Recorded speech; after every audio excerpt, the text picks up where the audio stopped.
മനസ്സിലാക്കേണ്ടത് അവസാനത്തെ ഭാഗം നോമ്പ് തുറയാണ്. നോമ്പ് തുറക്കാൻ ഏറ്റവും നല്ലതായിക്കൊണ്ട് ഹബീബ് പഠിപ്പിച്ചിട്ടുള്ളത് ഈന്തപ്പഴമാണ്.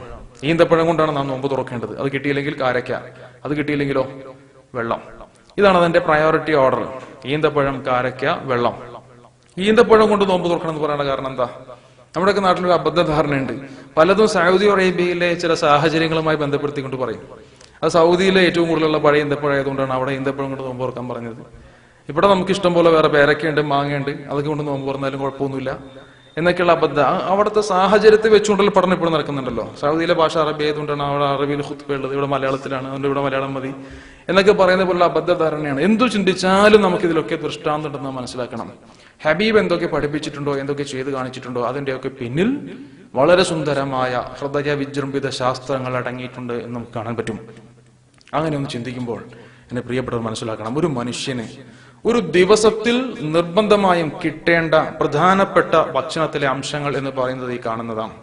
കാർബോഹൈഡ്രേറ്റ് അഥവാ അന്നജം, പ്രോട്ടീൻ അഥവാ മാംസ്യം, വിറ്റാമിനുകൾ, ഫാറ്റ് അഥവാ കൊഴുപ്പ്, മിനറലുകൾ, ധാതു ലവണങ്ങൾ, ഇത്രയും കാര്യങ്ങൾ ഒരു മനുഷ്യന്റെ ഭക്ഷണത്തിൽ ആവശ്യമാണ്. Carbohydrate, protein, vitamins, fats, minerals, ഇത്രയും സാധനങ്ങൾ ഒരു മനുഷ്യന് വേണം. വൈറ്റമിൻസ് ഏതൊക്കെയാണ്? A, B, C, D, E, K വിറ്റാമിനുകളാണ്.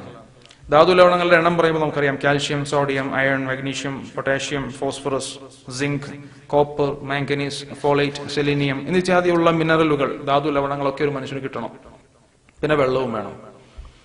ഇതൊക്കെ ഒരു മനുഷ്യന്റെ ശരീരത്തിൽ ആവശ്യമായ അനിവാര്യമായ ഭക്ഷണത്തിൽ അടങ്ങിയിരിക്കേണ്ട ഘടകങ്ങളാണെങ്കിൽ ഞാൻ പറയുന്നു, ഈ ഘടകങ്ങളെല്ലാം ഉൾക്കൊള്ളുന്ന ഒരു ഭക്ഷണം ലോകത്തുണ്ടോ അത് ഈന്തപ്പഴം മാത്രമാണ്.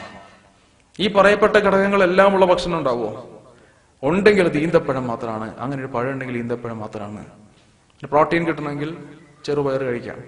മുട്ടയുടെ വെള്ള പ്രോട്ടീൻ ഉണ്ട്. ഫാറ്റ് വേണമെങ്കിൽ മുട്ടയുടെ യെല്ലോ കളറിലുള്ള യോക്ക് അല്ലെ, പിന്നെ മഞ്ഞക്കരു, അതിൽ കൊളസ്ട്രോൾ ഉണ്ട്, ഫാറ്റ് ഉണ്ട്. കാർബോഹൈഡ്രേറ്റ് വേണമെങ്കിൽ അരി കഴിക്കണം, ചോറ് കഴിക്കണം അല്ലെ. കാർബോഹൈഡ്രേറ്റ് കഴിക്കും, ചോറ്, അങ്ങനെ ഓരോന്നിലും ഓരോ തരത്തിലുള്ള സാധനങ്ങളാണ്. വിറ്റാമിനുകളുള്ള ഒരുപാട് സാധനങ്ങളുണ്ട്. ക്യാരറ്റ് വൈറ്റമിൻ എ നൽകുന്ന സാധനമാണ്. പപ്പായ വൈറ്റമിൻ എ ഉണ്ട്. എല്ലാ തരത്തിലുള്ള ഈ പറയപ്പെട്ട ഒരു മനുഷ്യന്റെ ജീവിതത്തിൽ ഒരു ദിവസത്തിൽ കിട്ടിയിരിക്കേണ്ട അവശ്യ ഘടകങ്ങൾ ഞാൻ നേരത്തെ പറഞ്ഞ കാർബോഹൈഡ്രേറ്റും പ്രോട്ടീനും വിറ്റാമിനുകളും മിനറലുകളും ഫാറ്റും ഒക്കെ ആണെങ്കിൽ ഇത് എല്ലാം അടങ്ങിയിട്ടുള്ള ഒരു ഭക്ഷണം ലോകത്തുണ്ടെങ്കിൽ അത് ഈന്തപ്പഴം മാത്രമാണ്. എണ്ണ എടുത്ത് പരിശോധിച്ചു. 100 ഗ്രാം ഈന്തപ്പഴത്തിൽ 39 മില്ലിഗ്രാം കാൽഷ്യം ഉണ്ട്, 2 മില്ലിഗ്രാം സോഡിയം ഉണ്ട്. ഡയറ്ററി ഫൈബർ അഥവാ നാരിന്റെ അംശം 100 ഗ്രാമിൽ 8 ഗ്രാം ഉണ്ട്. ഫൈബറിന്റെ അംശം ഇല്ലാത്തത് കൊണ്ടാണ് മനുഷ്യ ശരീരത്തിൽ നേരത്തെ പറയപ്പെട്ടതുപോലെയുള്ള ശാരീരികമായ ദഹന സംബന്ധമായ പ്രശ്നങ്ങളൊക്കെ ഉണ്ടാകുന്നത്. 8 ഗ്രാം 100 ഗ്രാമിൽ 8 ഗ്രാം ഫൈബറാണ്. 63 ഗ്രാം ഷുഗർ ഉണ്ട്. ഷുഗർ പേഷ്യൻസിന് ഒരല്പം നിയന്ത്രണം ഉണ്ടെന്ന് മാത്രം. വിറ്റാമിനുകൾ ഏതൊക്കെയാ? Vitamin A, B, C, D, E, K. B തന്നെ പല വെറൈറ്റി, എത്ര മില്ലിഗ്രാം, മൈക്രോഗ്രാം കണക്കാക്കി എഴുതിയിരിക്കുന്നു. പ്രോട്ടീനുണ്ട്, കാർബോഹൈഡ്രേറ്റ് ഉണ്ട്. എല്ലാം ഉള്ളൊരു ഭക്ഷണം ലോകത്തുണ്ടോ? ഈന്തപ്പഴമാണ്. കഴിഞ്ഞില്ല. ഈ ഈന്തപ്പഴം വെറും വയറ്റിലേക്ക് ചെല്ലുമ്പോൾ കിട്ടുന്ന ഗുണങ്ങൾ മാത്രം എണ്ണി പറഞ്ഞാൽ അത് തന്നെ ഒരു 8 or 9 എണ്ണ എനിക്ക് വേറെ എണ്ണി പറയാനുണ്ട്. വെറും വയറ്റിലേക്ക് ഈന്തപ്പഴം ചെല്ലുന്നുള്ള ഗുണങ്ങൾ എണ്ണി പറയാൻ പറ്റും. ഈന്തപ്പഴം ഇല്ലാത്ത വീട് ഭക്ഷണം ഇല്ലാത്ത വീട് പോലെയാണ്. ഹബീബ് പഠിപ്പിക്കുകയാണ്, ഈന്തപ്പഴ മരം എന്റെ ഉമ്മയുടെ അനുജത്തിയാണ്. ഈന്തപ്പഴ മരം എന്റെ ഉമ്മയുടെ അനുജത്തിയാണ്. നമ്മൾ ഉമ്മയുടെ അനിയത്തിമാരുടെ നമുക്ക് കുറച്ചുകൂടി കൂടുതൽ സ്നേഹം ഉണ്ടാവില്ലേ? ഈന്തപ്പഴ മരം എന്റെ ഉമ്മയുടെ അനുജത്തിയാണ്. ഉമ്മമാരുടെ അനുജത്തിമാരോട് നമുക്ക് വല്ലാത്തൊരു പ്രത്യേക സ്നേഹം ഉണ്ടായിരിക്കും എന്ന് പറഞ്ഞതുപോലെ അത്രത്തോളം ഹബീബ് എടുത്തു പറഞ്ഞ ഒരു വൃക്ഷമാണ്, ഒരു ഫലവൃക്ഷമാണ് ഈന്തപ്പഴ മരം. ആ ഈന്തപ്പഴം കൊണ്ട് വേണം നോമ്പ് തുറക്കാൻ എന്ന് പഠിപ്പിക്കുമ്പോൾ അതിന്റെ പിന്നിൽ ശാസ്ത്രവും കൂടി ഒളിഞ്ഞിരിക്കുന്നുണ്ട് എന്നുള്ള വസ്തുത നാം കാണണം. ഒരു കുട്ടി ജനിച്ചാൽ ആ കുട്ടിയുടെ വയറ്റിലേക്ക് ഏറ്റവും ആദ്യമായി എത്തേണ്ടത് സ്വാലിഹീങ്ങളുടെ ഉമിനീരിൽ ചാലിച്ച ഈന്തപ്പഴമാണ്. പെട്ടെന്ന് ദഹിക്കാൻ പറ്റുന്ന ഭക്ഷണമാണ്. ഒരുപാട് ഗുണങ്ങളൊക്കെ ആ വിഷയത്തിലുണ്ട്.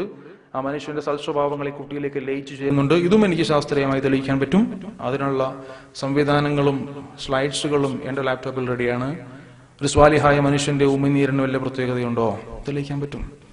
വിശുദ്ധ ഇസ്ലാമിലെ, വിശുദ്ധ ഖുർആനിലെ ആയത്തുകളോ ഹദീസുകളോ ഒന്നും എടുക്കാതെ ശാസ്ത്രം മാത്രം എടുത്തുകൊണ്ട് സ്വാലിഹായ ഒരു മനുഷ്യന്റെ ഉമിനീരിൽ ചാലിച്ച ഈന്തപ്പഴം കൊണ്ട് വല്ല ഗുണവും കിട്ടോ എന്ന് തെളിയിക്കാൻ പറ്റും. പക്ഷെ അതെന്നുള്ള സംശയത്തിന് ഞാൻ മറുപടി പറയാം. അത് നമ്മുടെ വിഷയം അല്ലാത്തതുകൊണ്ട് അതിലേക്ക് കിടക്കുന്നില്ല. അത് അതേ സംബന്ധിച്ച് കർമാനുഷ്ഠാനങ്ങളുടെ ശാസ്ത്രീയത എന്ന പേരിൽ പ്രത്യേക സബ്ജക്റ്റ് ഉണ്ട്, അതിൽ ഇതെല്ലാം വിശദമായിട്ട് പറയുന്നുണ്ട്. അപ്പൊ ചുരുക്കത്തിൽ ഇത്രയും കാര്യങ്ങളൊക്കെ നാം ഒന്ന് മനസ്സിലാക്കിയാൽ പിന്നീട് റമദാൻ മാസത്തിൽ ആത്മീയമായ